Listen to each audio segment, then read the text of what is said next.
So sometimes you may want to send your kids out into the world looking like this or like this. Look around and it can be a scary world out there.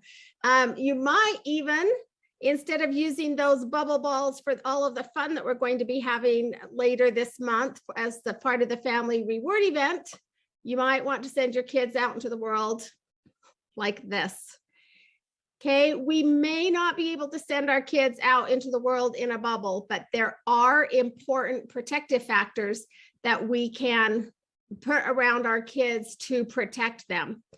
And the cool thing is that the Discovery Family Adventures wrap these protective factors up into one easy to implement and fun to do package. And then we make it available to anyone, absolutely 100% free, no cost to anyone. So we are the Discovery Family Coalition is a prevention coalition coordinated by My Discovery Destination. So what is it as a prevention coalition? What is it that we are working to prevent? Well, bullying, anxiety and depression, drug misuse, underage drinking, teenage pregnancy, antisocial behavior, and even suicide. So as we look at this, what is prevention? Now, last week, we invited David Watkins to come talk to us about the science of prevention. And he used an analogy about biking and specifically mountain biking to kind of talk about the different elements of prevention. And so we're going to do just a quick review. When he asked this question, what is prevention? He got the very normal answers that almost always, we always get when we ask, when you're thinking about bike riding, what is prevention? Wearing a helmet, wearing the pads. Maybe we're having long sleeves and long pants. But I want you to think about it. Do these things really prevent bicycle accidents? What is it that they prevent? Okay, well, they prevent major damage if an accident takes place. They soften the blow, but they don't actually prevent the accident. So what types of things would prevent that negative incident, or in this situation, a biking accident? These would be things like having the right equipment and making sure that it's in good shape. Okay, that would include a reflector so that people can see you, and wearing the right clothing, making sure that you know how to ride a bike, that you're taught how to ride, and that you have those skills, and that you've got the education that you need, that you know the rules and that you're following the rules. Maybe knowing your own limits is an important part of prevention. And of course, avoiding any type of peer pressure that would encourage you to try to ride beyond your limits, or maybe encourage you to break the rules or whatever. So these are all, there's this side of that prevents the negative incident. Of course, we also want to wear our helmet, wear the pads, be prepared so that if something happens, we definitely want to prevent any major damage or soften the blow. But the real focus is on preventing the accident in the first place. And that's really what we as a prevention coalition, that's what we are focused on. So if you look at prevention with these specific, areas that we're looking at, the underage drinking, antisocial behavior, how do we prevent these types of behaviors or negative actions from happening? Okay, there is, as we talked about, prevention is a science. Okay, what does that mean? That means just like with any science, if you take specific ingredients and you put them together, you're going to get an outcome every time. Okay, it is a science that these two, these two chemicals will react together. Okay, well, their research has shown that there are certain ingredients, if you will, that if we can provide these ingredients in our children's lives, there are certain outcomes that we can expect. And if these ingredients are missing in our children's lives, there's another outcome that we can kind of expect. So I love this graphic. It's a visual demonstration of the social development strategy that was developed by experts up in Washington. Again, David Watkins talked a lot about this last week. So if you want to kind of go to that for the background of social development strategy. But the social development strategy in a nutshell is that, first of all, here's what we want. We want our kids to follow this straight path of clear standards to the healthy behaviors in the horizon. This is what we all want for our kids, right? As parents, that's the goal. That doesn't just happen on its own, okay?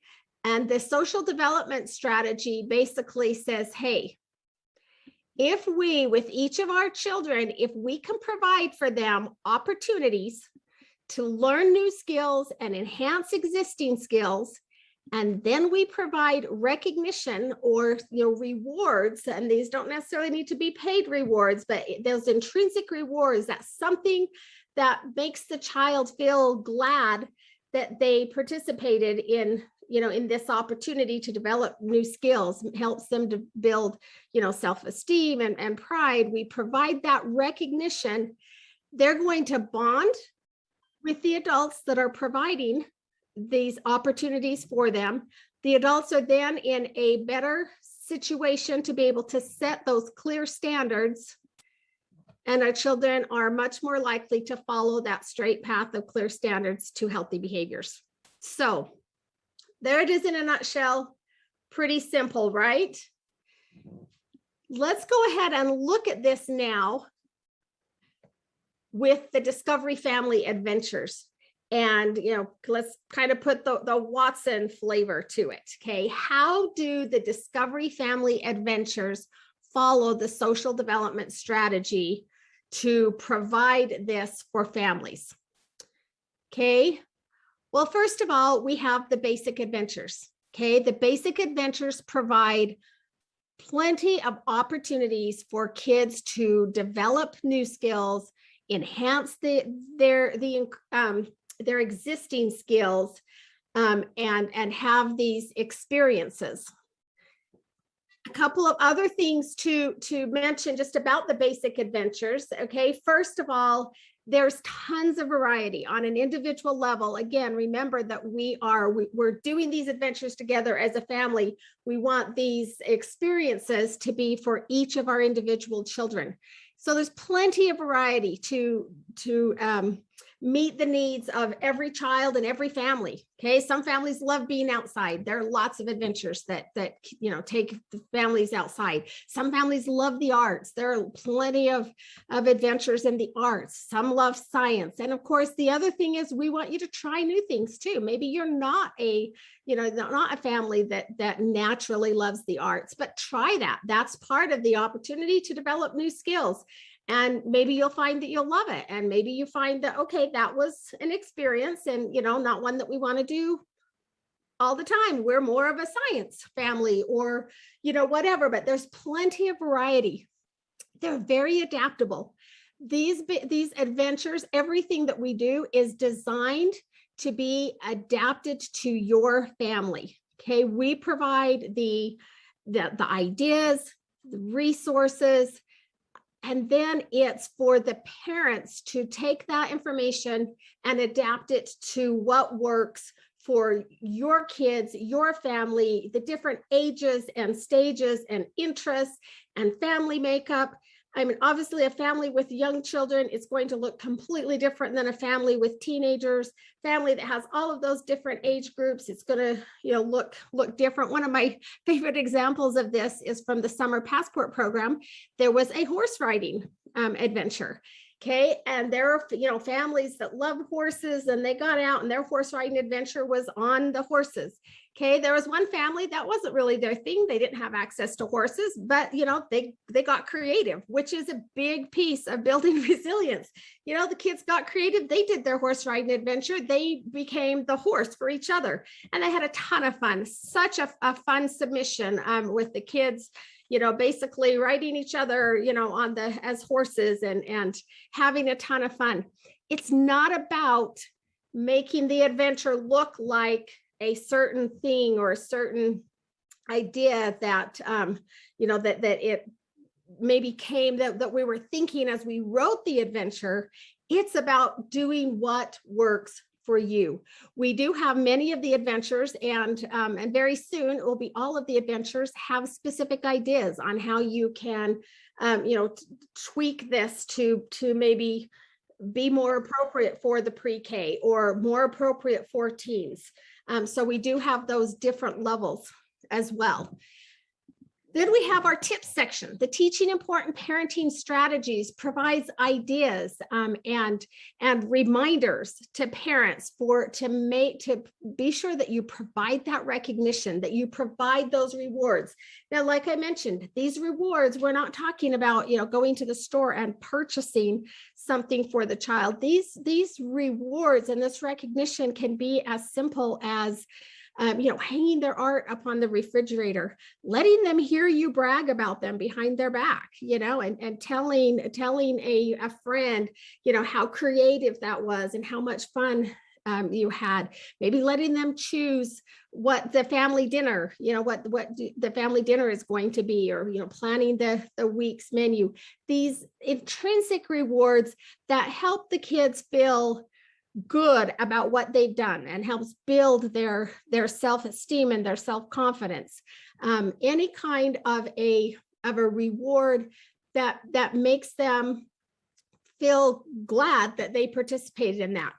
Now, of course, we also have, when it comes to the recognition side, we provide rewards. We love to provide rewards and our family reward events in the grant areas. We want to also do what we can to help create some incentive for the kids to participate. The feedback and reviews have mentioned multiple times that kids are more likely to participate when there is some type of a reward that we're offering through the, as a coalition or whatnot. But I want you to always to also remember as parents that, for example, the family reward events are available in the areas where we have, the grants or specific funding that covers the family reward events. The rewards and the giveaways we have are available to families, program wide. Anywhere, even families, we have a lot of families that outside of Utah and across the country that are using this program, and they can participate in those rewards as well. But I want you to also remember as parents that you can also, contribute to this. Sometimes maybe instead of, it might not be realistic that your family is going to be in the top, 5 or 10 or however many are going to receive this reward. But you can set goals with your family and say, hey, when we get to 15,000 points on this particular discovery hunt, then here's what we're going to do. We as a family will, whatever it is that your family loves to do. So remember that you can also set up those rewards that are completely whatever works for your family and whatever is going to help motivate your kids to be a part of that. Okay, so again, through all of this family time, the fun, the shared experiences, now your kids bond. We're getting tons of feedback on this. Parents are bonding with their children. The children are bonding with the parents. They're bonding with each other as siblings, and the families are having that family attachment is happening. And this puts parents in a much better situation, as mentioned, to then set those clear standards. And we should also mention that a lot of the adventures provide opportunity for parents to set those standards as you're doing for example, the fire safety. Okay, that's an opportunity for parents to set the expectations of here's what we do in a fire.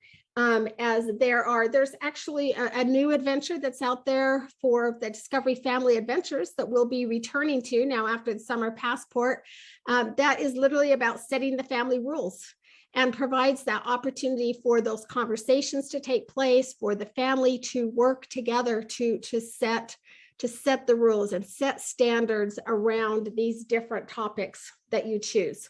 So again, using the Discovery Family Adventures, it gives you all of the tools in one easy, fun program to basically set our kids on that path of clear standards to healthy behaviors.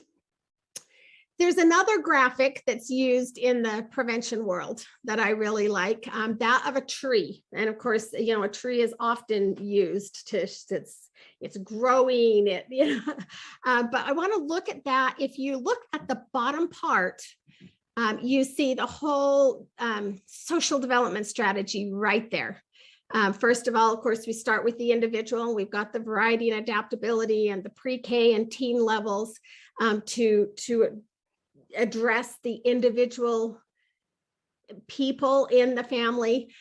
Then you have here as the roots, there you've got your opportunities to learn new skills, enhance existing skills, provide the recognition. You've got those stabilizing effects of the healthy beliefs and the setting boundaries, which all happen within the adventures, and bringing all of this together, whether it's the Discovery Family Adventures, the Summer Passport Program, the seasonal discovery hunts, the different events that are posted in the Discover Family Fun communities, they all come together to create fun family experiences and time together that will lead to that bonding and family attachment.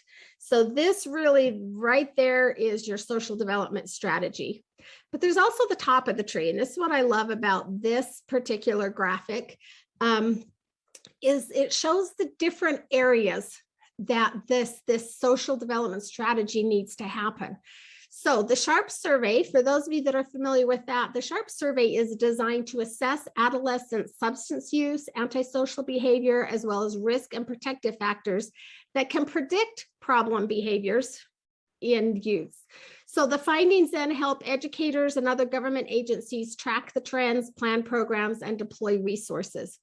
Okay, well, the SHARP survey measures what's going on with the kids in these 4 areas: family, in the home, at school, in the community, and on an individual and with their peer.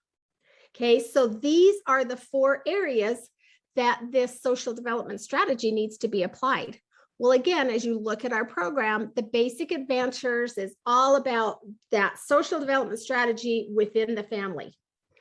Okay, then you've got your community engagement level adventures. And you guys, these are specifically designed to provide that social development strategy within the community. This usually involves the child, you know, turning around, taking what they learned in the basic adventure, that new skill that they learned, teaching it to someone else, teaching it to one of their peers, or using it to provide as a service project that connects them, you know, to their community, or organizing a community event. So these are all that community engagement level is all about the community. And you guys, this is critical. This is key. And this is one of the areas where the SHARP survey data shows that all of our communities throughout Utah are struggling in this area. This is one area that tends to be moving in the wrong direction. And that was actually before COVID.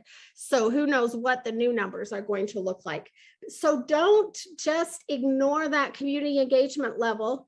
They tend to be, you know, kind of the bigger project. So maybe you're not going to be doing a community engagement level with every adventure, but be sure that you're utilizing those. Be sure that your children are at any point that they have a community engagement level adventure that they're working on. Again, whether that is taking that skill and teaching it to another one of their friends, or doing a service project. And again, those are pretty basic. So when you get to organizing a big community event, that can take more time. You're maybe not going to do all of those, but do some of them, and be sure that you're utilizing that community engagement level part of the adventures to help your kids connect with their community, because that's an important protective factor that's going to help them be successful. We do have a new home to school connections component that we're very excited about. It will be releasing later this year, and we're working with the schools in our grant areas. So very, very excited about that addresses the school area. And then of course, all of the levels address that individual and with their peers. Again, different components. The community engagement level really focuses on with the peer. The basic adventures, really focus on the individual. So again, you can see how the Discovery Family Adventures take all of the components that are needed, this whole big picture, and brings it into one easy program, easy to implement, fun to do, and totally free.